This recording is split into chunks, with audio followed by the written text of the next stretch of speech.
Secara logiknya, apabila jatuh harga sesuatu produk kewangan, kita akan rugi.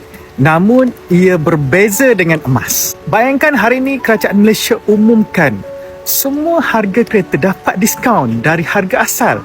Semestinya, siapa-siapa yang sudah plan nak beli kereta, kita tidak teragak-agak lagi untuk bertindak segera untuk beli kereta tersebut.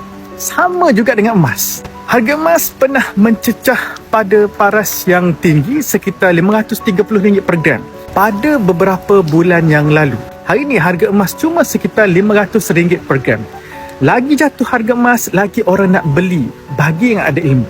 Harga emas jatuh ni ibarat kita dapat beli emas dengan harga yang diskaun. Emas tak sama dengan instrumen kewangan yang lain.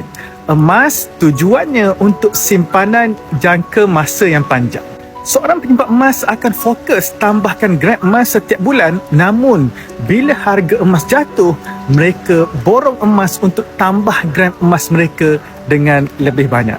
Semoga bermanfaat, teruskan follow saya.